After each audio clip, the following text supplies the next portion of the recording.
Va a hablar la profesora Gemma Fabregat, profesora titular del Departamento de Derecho del Trabajo y de la Seguridad Social de la Facultad de Derecho de Valencia, vicedecana de Asuntos Económicos, miembro de la Comisión de Políticas de Igualdad de la Universidad de Valencia, profesora tutora de la UNED, Centro Asociado en Valencia, forma parte del grupo de expertos nombrados por la Generalitat Valenciana para la reforma de la Ley de la Función Pública, es autora y coautora de numerosas obras y artículos sobre derechos fundamentales en la relación laboral, en general y específicamente en materia de igualdad de oportunidades y de acoso. Sus principales líneas de investigación son la negociación colectiva, el poder de dirección del empresario, los derechos fundamentales del trabajador y de la empresa, el principio de igualdad y la prohibición de discriminación, el acoso laboral, sexual y por razón de sexo, el empleo público, etc. Ha estado en estancias de investigación en Roma, Bolonia, en la Universidad Autónoma de Madrid, Londres, Cambridge, Milán. Es premio de la Consellería de Cultura de la Comunidad Autónoma Valenciana por un estudio-libro realizado en coautoría con Virrueta K. A propósito de los derechos del niño. Es premio extraordinario de la licenciatura y premio a Equitas. Es premio del CES de la Comunidad Autónoma Valenciana por la tesis doctoral La movilidad funcional y sus límites. Y esta obra recibió también el premio extraordinario del doctorado de la Universidad de Valencia. Como veis, creo que es persona con suficiente capacidad y conocimientos como para daros la entrada a vuestra salida al mundo profesional. Así es que, sin más, Gemma, cuando quieras. Muchas gracias.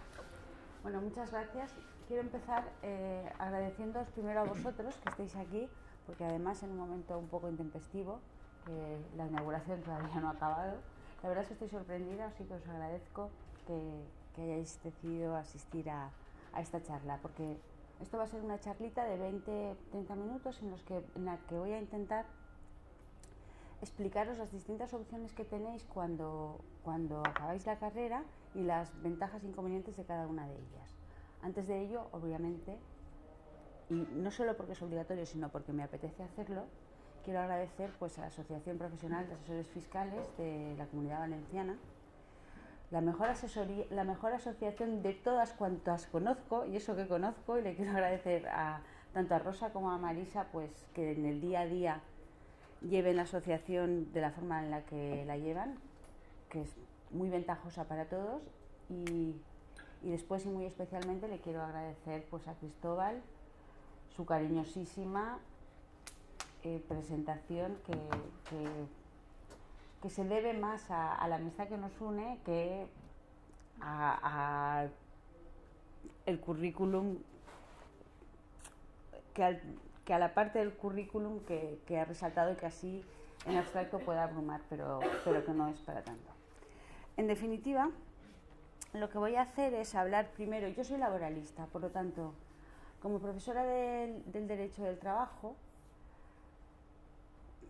tratamos el régimen de los autónomos, pero siempre como contraposición a los laborales. Es cierto que a lo largo del tiempo esto no es tan así, porque en un momento determinado, yo ya llevo 20 años de profesora, empecé con 22 años, y con el tiempo la figura de los autónomos ha ido en sí misma teniendo cada vez una regulación más matizada y en algunos aspectos más similar a la del derecho laboral.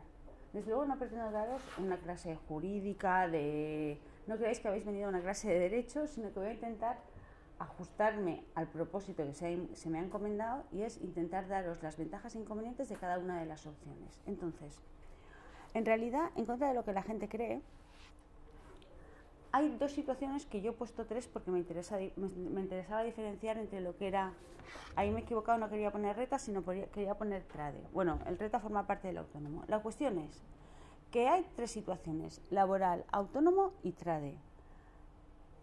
Es una clasificación ad hoc que yo he hecho para esta charla. En realidad podría haber 1000 clasificaciones. Dentro de lo que son laborales, ya solo cabe incluir los que están dentro del derecho del trabajo, los que están fuera del derecho del trabajo y los que son relación laboral especial. Y dentro de los autónomos podría marcar 1000 diferenciaciones más. Pero a los efectos que aquí me interesa, tenéis que tener en cuenta una triple posibilidad. Cuando acabo la carrera, o me contrata alguien por cuenta ajena y soy laboral, o trabajo para mí. Si trabajo para mí en lo que tan de moda está denominado emprendedores, puedo hacerlo de dos formas distintas, siendo un autónomo y ya está, o siendo lo que se denomina un trade.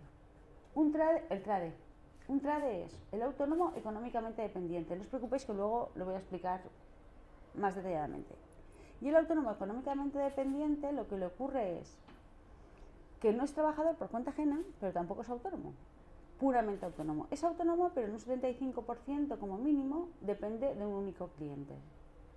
Y desde esa perspectiva le han establecido un régimen jurídico particular que se le asemeja en parte al derecho laboral y en parte al autónomo. Es como un mix. Como el trade necesita una cierta protección, le dan una mínima protección similar a la que le dan al derecho del trabajo, sin ser derecho del trabajo y sin dejar de ser el mismo autónomo. Entonces, no voy a contar toda la historia de por qué surge el derecho del trabajo, que a mí me gusta mucho y toda la historia, pero no es el momento ni el lugar. Pero sí que quiero contextualizar lo que voy a decir. Entonces, pensad que el derecho del trabajo, comillas, era hijo del derecho civil. ¿Por qué? Revolución industrial, advenimiento del capitalismo, y en ese momento el trabajador lo único que tenía era su mano de obra para trabajar ¿para quién? Para otra persona, que era el burgués. Claro, las condiciones de trabajo llegaron a ser tan absolutamente inaguantables que los obreros se organizaron en el denominado movimiento obrero, cuestión social, y se alzaron frente a la burguesía. Para mantener eso, el Estado abandonó la posición abstencionista y dictó un mínimo de normas. ¿Por qué digo esto? Porque el derecho del trabajo, frente a lo que luego diré, surge del derecho civil para dar un mínimo de normas al trabajador como parte débil del contrato de trabajo. Esto es jurídico, no estoy dando una opinión ideológica ni política. Ideológicamente o políticamente podemos opinar, que no lo voy a hacer, si en este momento el derecho del trabajo es demasiado pro operario, demasiado pro trabajador, pro empresa. Eso no lo voy a discutir aquí. Lo único que os quiero decir, y por eso lo he puesto de relieve, es que si algo caracteriza a un trabajador, es que tiene algo que el autónomo no tiene. ¿Qué tiene? 30 días de vacaciones como mínimo garantizadas, que tiene una jornada máxima en teoría, de 40 horas a la semana en cómputo anual, en teoría, porque luego hay muchas horas que se hacen, pero en teoría una jornada máxima de 2 pagas extra al año. Claro, a cambio de eso, que tiene también un poder de dirección al que someterse, la posibilidad de ser sancionado. Todo eso el emprendedor no lo tiene. El derecho de trabajo le da al trabajador un mínimo de protección para mantenerlo frente a la otra parte, claro, a cambio de un sometimiento de un trabajador a ese empleador que le garantiza los ejemplos que acabo de decir. Insisto muchísimo en esto, porque vamos a ver, cuando se dan esas notas que hay en la transparencia, yo empezaba mi clase de Derecho. Yo empiezo mi clase de Derecho, empezaba con un periódico, ahora empiezo con Google, pero es lo mismo. Obligando a buscar, y esto podéis hacer la prueba. Cuando vas a buscar empleo, un 90% de las ofertas de empleo con las que te encuentras establecen expresamente, se ofrece contrato mercantil. Vale, si te ofrecen contrato mercantil y en esa prestación hay persona física, voluntariedad, retribución, dependencia y ajenidad, la relación es laboral. Aunque te ofrezcan contrato mercantil. Pero tienes que poder demostrar que soy persona física. Al derecho del trabajo, las relaciones entre las personas jurídicas no le interesan, solo le interesan para proteger al trabajador. Las personas jurídicas se rigen por el derecho mercantil o el derecho civil. Lo segundo es, tiene que haber voluntariedad, tiene que haber retribución, pero tiene que haber dependencia y ajenidad. Es decir, si usted me ofrece un contrato en el que yo me tengo que dar de alta como autónomo, pero usted quiere que yo quede sometida a una jornada, a un horario y a un poder de dirección estricto, aunque usted me diga que yo soy mercantil, si yo voy a un tribunal me darán la razón y me dirán que soy laboral. La sentencia, perdonadme la expresión, pero como estamos en una, sí, algo coloquial, La sentencia que para mí es más sangrante de todas y que no entiendo, incluso lo rebatí en una comida informal con 2 magistrados del Supremo, no lo entiendo, la verdad. Es una sentencia en la que un contertulio de la SER, Carlos Carnicer, le dan la consideración de laboral cuando él hablaba 1 hora a la semana desde donde quería. Claro que le daban el tema, pero bueno, ahí cuando vengo a dar una charla a mí también me dan el tema. Desde donde quería, y le pagaban a un entramado, con lo cual sí que había persona jurídica, a un entramado le pagaban 6.000 euros al mes. Le salía a 1.500 euros la hora. Y lo lógico era haber considerado que era autónomo. Y el tribunal considera que es laboral. Es verdad, esto no se debería decirlo, pero es verdad que el magistrado que emitió, el ponente de esa sentencia, su tesis había sido a propósito de la dependencia, y entonces tenía una visión particular de la dependencia, de cómo queda sometido o no a un poder de dirección del empleador y tal. Pero es una sentencia muy sorprendente y no es lo habitual. Lo normal es que para que exista dependencia yo me tengo que quedar sometida a unas órdenes, a unas instrucciones, utilizo ropa de trabajo, utilizo los instrumentos que me pone el empleador, utilizo los medios de producción. Esos son indicios de dependencia. Y de ajenidad tiene que ver indicios con el riesgo empresarial, pero en este caso, el ponente que os digo, su tesis fue sobre la ajenidad en el mercado, y le importaba más la ajenidad en el mercado que la ajenidad en el riesgo. Claro, es verdad que la ajenidad post-crisis es difícil de defender, porque si yo digo que el trabajador es ajeno a los riesgos, hombre, si trabajo en Zara, a mí me da igual que el señor Amancio Ortega gane X que X más 1000, pero si trabajo en una empresa de las que tenemos en España, de las que el 90% tenemos en España, que son pymes, a mí, yo ajena a los riesgos del todo no soy. Porque si la empresa va bien, mi puesto de trabajo está garantizado, y si la empresa va mal, no. Bueno, cuando se den esas notas, aunque os ofrezcan un contrato mercantil, la relación es laboral. Yo me puedo quedar con esa relación y luego, el día que me dicen hasta luego, planteo una reclamación ante los tribunales y les digo, como si fuese una lista de voy a ver, notas de relación laboral, esta y esta. Notas de no relación laboral, esta y esta. Porque si yo soy laboral, yo no cotizo por mí. Pero si soy autónoma, yo cotizo por mí. O sea, si yo tengo que tiene ventajas ser laboral y tiene ventajas ser autónomo. Lo que no puede ser es que yo tenga que cargar con las desventajas de ser autónomo y con las desventajas de ser laboral. Las dos cosas tienen partes positivas y partes negativas, pero claro, que yo quede sometido a la dependencia y ajenidad de alguien, que es lo menos bonito del laboral, y además tenga que asumir yo el coste en seguridad social, es quedarme con las desventajas de un régimen y las desventajas de otro régimen. Entonces, a todo esto tenéis que tener en cuenta que laboralmente el contrato ni siquiera es necesario que sea por escrito. Si tú puedes demostrar que hay... Lo que sí que tiene que hacer es dar de alta en seguridad social, pero el contrato puede ser verbal. Hay una canción de Amaral que miente. Carlos me contó que a su hermana Isabel la echaron de trabajo sin saber por qué no le dieron ni las gracias porque no tenía contrato, no tendría que soportar al imbécil de su jefe ni un minuto más. Es mentira. Tiene la máxima protección. Es indefinido a tiempo completo. Puede reclamar el carácter indefinido laboral a tiempo completo desde el principio y además reclamar una indemnización por despido. O sea, lo importante es que se den esas notas de ahí, que solo tienen una excepción, los funcionarios. Los funcionarios somos persona física, voluntaria, retribuida y dependiente por cuenta ajena y no estamos en el derecho laboral porque el legislador quiso que, como se trabajaba en la administración pública, tuviésemos un régimen particular. Pero yo he empezado diciendo que los laborales, y lo he dicho por esto que voy a contar ahora, por eso he empezado con la revolución industrial y lo he matizado.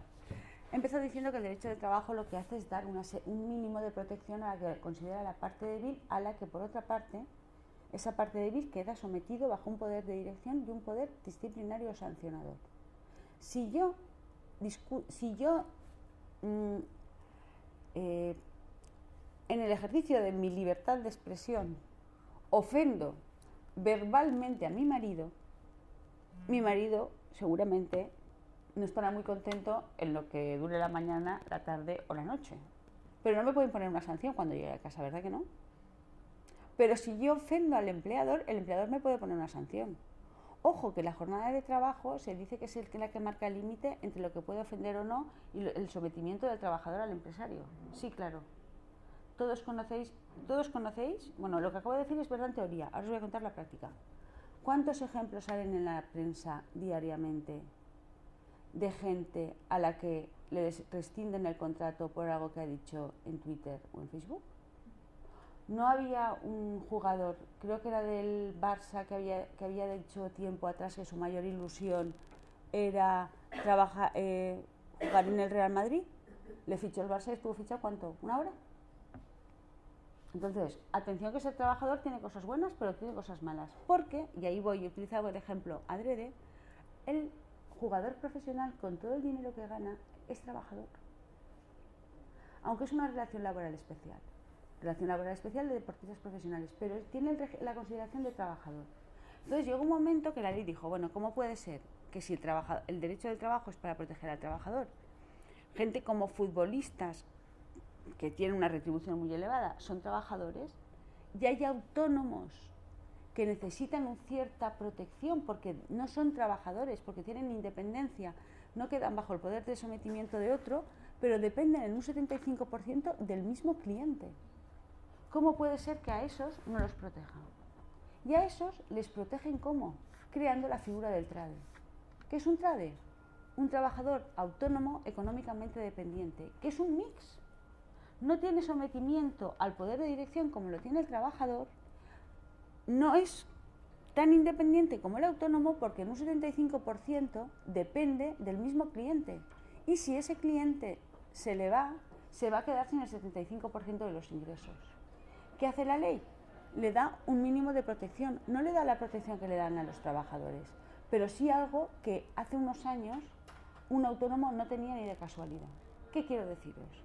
Si cuando salís de la carrera os montáis vuestro propio negocio, pero dependéis, como cliente, tenéis un cliente del que dependéis, sea Mercadona, sea el Corte Inglés o sea Google, de quien dependéis en un 75%, le podéis pedir la conversión de vuestra figura de autónomos en trade.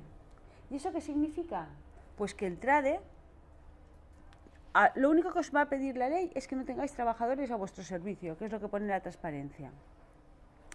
Por lo demás, que seas un autónomo, tienes que tener infraestructura propia, tienes que tener trabajo, criterios organizativos propios. Pero lo importante es que cuando eres trade, os lo he puesto todo en las transparencias. Estas transparencias os las haré llegar, no os preocupéis. Están todas las características que tienes que tener para ser trade, pero cuando ya eres trade, la ley que te da 18 días de vacaciones. Un autónomo no tiene ni un día de vacaciones. Ojo, que el trade es autónomo. Solo que depende en una parte muy importante del mismo empleador. Tienes 18 días de vacaciones. Tienes derecho a una indemnización en caso de que la otra parte te rompa el contrato. ¿Cuántos alumnos de aquí han salido, se han convertido en empleadores, se han convertido en autónomos y al inicio de su carrera han dependido de un único cliente en un 75%? La mayoría. Muchos. La mayoría. La gran mayoría. Y muchos de ellos no sabían la figura del trade y no piden la conversión en trade. Se me ocurre como motivo de que tengan que elegir cuando acaben sus carreras y opten a un puesto de trabajo de una u otra manera, la opción de ser trade, ser autónomo o trabajador por cuenta ajena corresponde siempre a la persona. Es decir, que la empresa no te puede obligar a elegir ninguna de las tres cuestiones. Vale, porque la realidad es la que manda. Pero tú has sido asesor, ahora también, pero ahora asesor combinado con estudio. Sí. Pero tú podías ser asesor fiscal, pero tener un cliente. Solo un cliente. No tener más de uno. Bueno, pero uno del que dependes en un 75%. En un 75%. Claro, si ese cliente se te va. Esa dependencia está en función de los ingresos que me proporcione. Entonces tú eres autónoma, porque sigues siendo autónomo y tienes capacidad para elegir otros. Pero eres autónomo económicamente dependiente, porque dependes en un 75% de uno. Pues la ley te da todo un elenco de medidas a tu favor para darte no la protección que le dan al derecho del trabajo, pero algo muy parecido. Algo que no debería preguntar. Pregunta. Si yo acabo mi carrera y decido emplearme cumpliendo todos esos requisitos y me dicen, no, te vamos a poner un contrato mercantil, yo sé que soy un trade, ¿yo debería callarme y admitir esa propuesta? Mira, esa pregunta está muy bien traída. Yo debería callarme y admitir, según lo que tú necesites. La mayoría de los trades iba a ser, igual que otro contrato que no viene al caso, de emprendedores para gente joven, iban a ser las grandes estrellas mediáticas de los últimos años. Creíamos que iba a ser todo el mundo trade y todo el mundo contratado en un contrato de fomento de emprendedores. Y voy a ir más rapidita. Y sin embargo, hay pocos, porque cuando han pedido la conversión muchas veces no les han dejado ser trades. Entonces, ante quedarte sin empleo o mantenerte en la situación anterior, se han quedado en la situación anterior. Pero bueno, que sepáis que en algún momento lo podéis reclamar, ahí está. Así que voy a ir, como tenéis todas las medidas puestas en el Power y estoy viendo que hay poco tiempo, voy a ir al autónomo y voy a explicar 3 cosas importantes de los autónomos.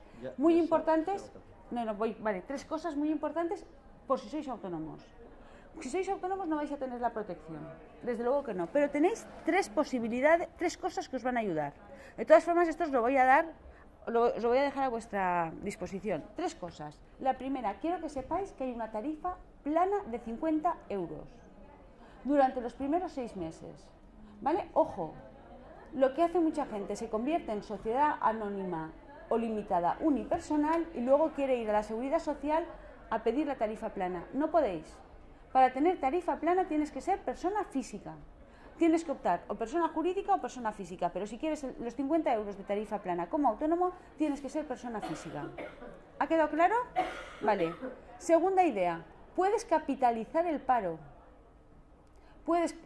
Es decir, si has trabajado antes, para convertirte en autónomo puedes pedir que te capitalizar el paro, que te den toda la cantidad de paro de golpe, y con eso empezar a funcionar como autónomo. Y si no la capitalizas y no te quieres arriesgar, es muy importante que tú has trabajado por cuenta ajena, en un momento determinado no te va bien, te despiden, y tú eres una persona emprendedora, decides montarte una nueva empresa y no capitalizas el paro. Quiero que sepáis que la ley te mantiene, cosa que no ocurría hasta hace 2 años, te mantiene la posibilidad de recuperar el paro anterior durante 5 años, aunque luego te vaya mal el negocio, o sea, te va mal la emprendeduría. Tienes 5 años para volver a recuperar el paro anterior, con lo cual no lo pierdes todo. De verdad que nunca se han establecido medidas tan positivas y tan fáciles para emprender. Otra cosa es que la realidad sea muy complicada, la realidad en la que vivimos, pero medidas jurídicas se están estableciendo todas las ayudas laborales habidas y por haber para que una persona decida, cuando se queda sin empleo, arriesgarse, convertirse en trabajador autónomo y empezar desde abajo. Es verdad que se esperaba más, ¿eh? Es verdad que se esperaba que, por ejemplo, los 50 euros fuesen posibles incluso cuando eras una empresa, porque claro, entonces cuando te conviertes en SL con un único socio no pones tu patrimonio en juego. Y ellos se esperaba que la nueva ley de autónomos te diera la posibilidad de aplicarte la tarifa plana de los 50 euros, incluso siendo empresa jurídica de un solo socio. Y hasta el día de hoy eso no se permite. Todavía tienes que ser persona física. Pero bueno, estamos pendientes de que aprueben la futura ley de autónomos, que se establecieron los primeros pasos en el mes de noviembre y parecía que se iba a aprobar de manera rápida y no ha sido así. Veremos en cómo queda todo. Me dicen que tengo que cortar. Sí. Siento mucho no tener más tiempo, pero bueno, quedo a vuestra disposición para mi correo. Yo vivo en esa facultad de ahí al lado y si necesitáis alguna pregunta concreta, quedo a vuestra disposición para que lo necesitéis. Que no somos competencia los de ahí al lado, ¿eh? Muchas gracias. Simplemente hemos querido daros un conocimiento para que podáis elegir cuando acabéis la carrera y que tengáis mucha suerte y sobre todo empeñaros en salir. Muchas gracias. Gracias, Gemma. Nada.